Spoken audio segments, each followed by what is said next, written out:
Όμως πάλι στην Εύη Γιαρκιά, γιατί η Εύη μας πήγε και στη Θήβα, εκεί όπου ένας απόστρατος αξιοπανητικός της Ελλάς σου μιλάει για τον γιο του, όπου είχε βρεθεί ένα όπλο δίπλα στο αυτοκίνητο και στην αρχή θεώρησαν ότι ο γιος του αυτοκτόνησε. Τα στοιχεία στην πορεία βέβαια έδειξαν κάτι άλλο, Εύη μου.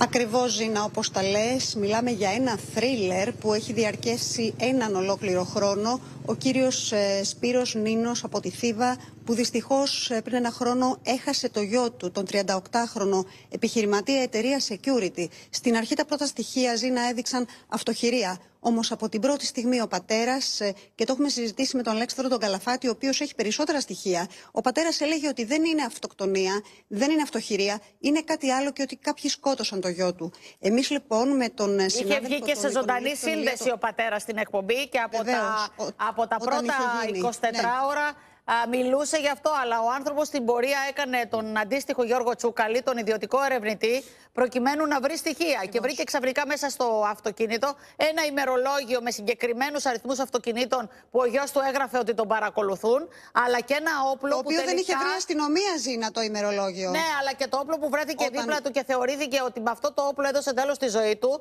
Ο κάλικας ήταν διαφορετικός από αυτόν τελικά που είχε το συγκεκριμένο όπλο. Δεν ήταν από αυτό το όπλο. Αυτό δεν το είδατε. Αυτό που έλεγε ο πατέρας είναι πώς γίνεται κάποιος να αυτοκτονήσει εν κινήσει. Δηλαδή να αυτοπυροβοληθεί εν κινήσει. Το έχει ξαναδεί, Γιώργο, αυτό? Δεν το έχει ξαναδεί. Ο κύριος Νίνος πάντως, απόστρατος αξιοπαντικός της Ελλάς, που έχει και αυτός γνώση από τέτοια ζητήματα, από την πρώτη στιγμή δεν πίστεψε ότι ο γιος του αυτοκτόνησε. Ο κύριος Κανιάρης είναι ο δικηγόρος του και μαζί κάνετε την αυτοψία, Εύη μου. Παρακαλώ, και με τον πατέρα του. Παρακαλώ.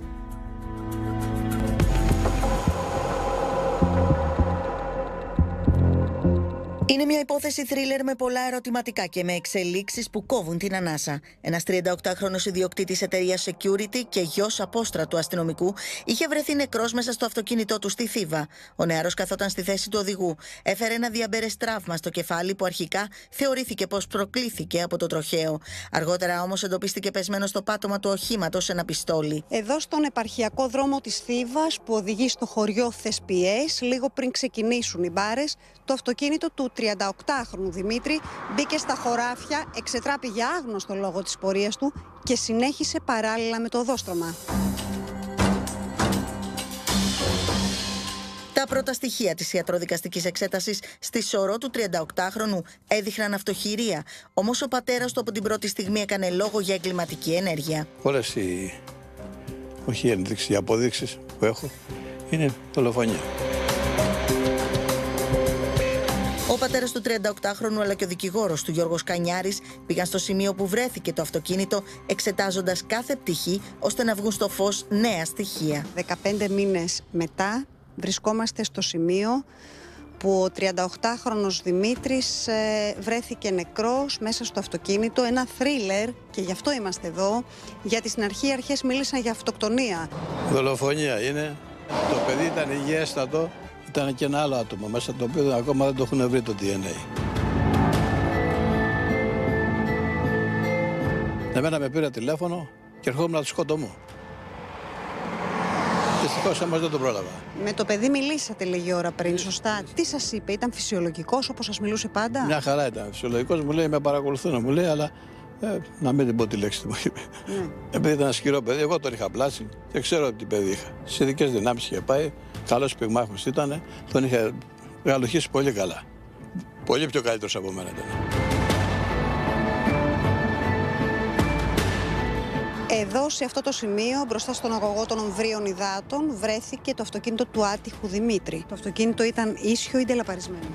Ίσιο ήταν. Που σημαίνει ότι οδήγησε, πόσα μέτρα είναι 250 μέτρα? Είναι.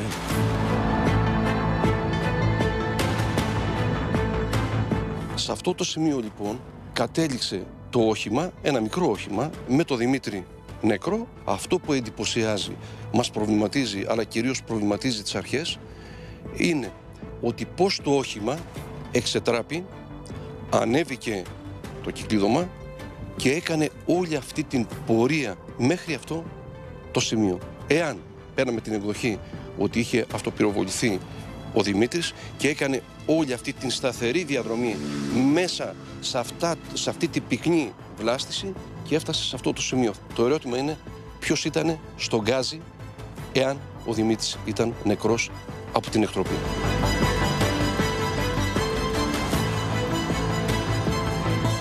Για να φύγει κάποιος από τον δρόμο, ήταν κάποιος δίπλα του. Ποιος ήταν αυτός δίπλα του? Το DNA δεν μου το φέρανε ακόμα. Δεν είναι αυτό που πήρε κανείς εδώ πέρα, σε αυτό το σημείο, και να μπαίνει μετά μέσα να έρχεται εδώ, μέχρι εδώ, σε αυτό το σημείο. Στο οποίο το παιδί ήταν πολύ καλό στην οδήγηση. Πάρα πολύ καλό. Ίσως έγινε για μια μάχη. Τα χέρια του ήταν χάλια. Τα είδα εγώ. Τα χέρια του. Ο ιατροδικαστής τα είδε. Παλάμες του. Μετά από τη βαλιστική εξέταση φάνηκε ότι το περίστροφο που βρέθηκε στο πατάκι, η σφαίρα δεν ανήκε στο περίστροφο αυτό. Ναι, δεν ανήκε. Ήταν 9. Αυτό ήταν 38. Και ποτέ όταν παλεύει κάποιος με τον άλλον, με το πιστόλι, η σφαίρα δεν πάει έτσι. Επάνω. Η σφαίρα πάει οριζόντια. Εσείς έχετε βγάλει όλα. Ποια είναι η αστυνομία? 2 δημοσιογράφοι, η κυρία Δίνα και η Νικολόγη. Ποια άλλοι έχουν βγάλει? Αυτές αγωνίζονται.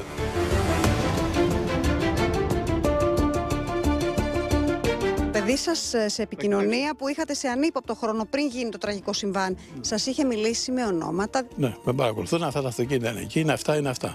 Τα ψάξα κι εγώ. Άνοιξα το αυτοκίνητο και βρήκα μετά από 3 μήνες την ατζέντα του παιδιού. Το αρχείο. Δεν την είχαν δει όλη την ατζέντα. Τη γόπα δεν την είδανε που ήταν δίπλα. Κάποιος την έσβησε δίπλα. Ο συνοδηγός, ό,τι ήταν, γυναίκα, άντρας, δεν ξέρω. Την έσβησε δίπλα την κόπα και ήταν βιαστική. Ήταν μέχρι τη μέση καμένο. Εγώ τη βρήκα και την πήρα με ένα τσιμπιδάκι και την έβαλα σε σακουλάκι για να την εξετάσω.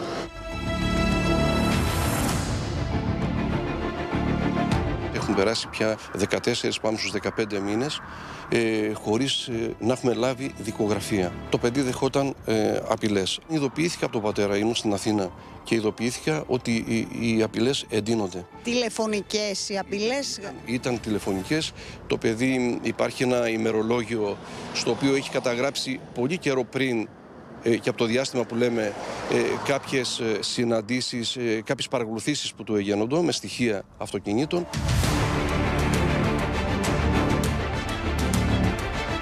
Το όχημα, αυτό που δημιουργεί το πιο μεγάλο προβληματισμό και στις αρχές, είναι ότι είχε μια σταθερή πορεία παράλληλα με τον δρόμο έως ότου έφτασε στην Τάφρο, στην εκβολή των Οβρίων Υδάτων. Ποιος ήταν στο αυτοκίνητο, ποιος οδηγούσε πια το αυτοκίνητο, διότι ένα αυτοκίνητο, όπως σας προανέφερα, δεν μπορεί να το οδηγήσει ένας, στην υπόθεση της αυτοχειρίας, δεν μπορεί να το οδηγήσει ένας άνθρωπος που έχει αυτοπυροβοληθεί. Είχε πάρει ένα σάκο πάνω και φτιάξει πριν μια εβδομάδα. Είχε πάρει το σάκο και το είχε κρεμάσει από κάτω. Είχε φτιάξει ένα γυμναστήριο για να κάνει μόνος του προπόνηση. Πολύ καλός φίλος. Και είχε όνειρο να παντρευτεί, να σχέσει μια κοπέλα που είχε. Πολύ απαντρευτό που πάει, κάνουν παιδιά. Το όπλο είναι βασικό η σφαίρα. Βασικός, αλλά θα έλεγα και το εξής. Πολύ βασικό είναι να δούνε οι άνθρωποι αυτοί οι οποίοι κάνουν τις έρευνες μαζί με τον πατέρα και οποιονδήποτε άλλο, στις εταιρείες security, επειδή το έχω ζήσει στην κεντρική Ελλάδα, που είχαμε μια μεγάλη υπόθεση αρχαιοκαπηλείας και είχαμε έναν πληροφοριοδότη, είχαμε το εξής περιστατικό. 2 εταιρείες security είχαν μεγάλη διαμάχη, διότι η μία είχε πάρει κατά αποκλειστικότητα εδώ και πάρα πολλά χρόνια κάποιες φυλάξεις του Δήμου και κάτι άλλα κρατικά.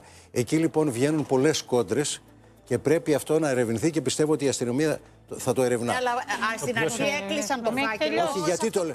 Για την αστυνομία έχει τελειώσει. Ναι, αλλά δεν μπορεί να κλείνει ο φάκελος για αυτοκτονία, Ζήνα, από τη στιγμή που υπάρχει αυτό το θέμα με τη σφαίρα. Είναι κομβική σημασία. Επίσης, πώς μπορεί να κλείσει, αν μου επιτρέπεις. Επίσης, πώς μπορεί να κλείσει ένας φάκελος, κατά την ταπεινή μου άποψη, όταν ακόμη από τα εγκληματολογικά εργαστήρια δεν υπάρχουν αποτελέσματα για το DNA. Είναι 2 παράγοντες μέσα στην εξίσωση που εμένα μου προκαλούν ερωτηματικά. Δεν μας έχει δώσει και κανένας επίσημα αυτές τις απαντήσεις που θέτουν οι άνθρωποι. Απαντάω σύμφωνα με αυτά που λέει ο πατέρας και δεν έχω κανένα λόγο να τον αμφισβητήσω. Θα σας ακούσω και σένα, Γιώργο Καλιακμάνη, και να πάμε διαφημίσεις. Έχει σημασία η σφαίρα που έπληξε το παιδί τι είναι, από 38 ή από 9. Γιατί αν βρέθηκε ένας κάλικας από 38, Ενώ το όπλο που είχε το παιδί είχε εννιάρι και βρέθηκε κι άλλος κάλικας από εννιάρι και η βολίδα ήταν από εννιάρι, τότε αλλάζει το πράγμα.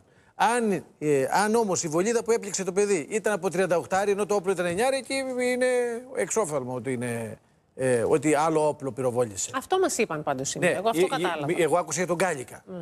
Εγώ άκουσα για τον Κάλικα. Άλλο ο Κάλικας, άλλο η βολίδα. Η βολίδα που ήταν στο σώμα του παιδιού, στο κεφάλι που ήταν από 9 ή από 38. Δεν έχει τον πατέρα να ρωτήσουμε. Ναι, κύριε Μπορούμε να ρωτήσουμε πολλά πράγματα. Καταλαβαίνω την αγωνία του πατέρα. Θα προσπαθήσουμε να τον έχουμε τις επόμενες μέρες. Ωραία. Για να το ρωτήσουμε. Καταλαβαίνω την αγωνία. Ξέρει, αστυνομικός είναι παλιός, να πούμε δύο πράγματα. Καταλαβαίνω την αγωνία του. Όμως επειδή ακριβώς είναι και αστυνομικός, πρέπει να έχει εμπιστοσύνη και στην αστυνομία και στις ανακριτικές αρχές. Και καταλαβαίνω την αγωνία του. Είναι λογικό, 1,5 χρόνο. Έχουν κάνει. Όλοι κάνουν λάθη, μόνο οι τεμπέλες δεν κάνουν λάθη. Αυτό έχει διπλή ανάγνωση, βέβαια. Επειδή ακριβώς είναι αξιωματικός και υπηρετούσε και σε ειδικές υπηρεσίες, έχει και τη διπλή ανάγνωση, ίσως ξέρει και κάτι. Αλλά να έχει μια εμπιστοσύνη. Το ότι κρατάει επιφυλάξεις, το ότι λέει ότι κάποιοι προσπαθούν να το κουκουλώσουν, ότι μόνο η δική μας εκπομπή και της Αγγελικής Νικολούλη μπαίνει σε αυτά τα ζητήματα, είναι ένα θέμα που το θέτει ο πατέρας πάντως. Καλώς το θέτει, βέβαια. Και οφείλουμε να σεβόμαστε, γιατί εκείνος έχασε το γιο του και δεν... Εγώ μένω στο τελευταίο και το αφήσαμε να υπάρχει. Ένα παιδί με όνειρα δεν κάνει αυτοχειρία όταν πρόσφατα... Δεν υπάρχει κανένας λόγος. Έτσι, αυτό λέει ο πατέρας και το επισημαίνει στο τέλος. Λοιπόν, πάμε σε...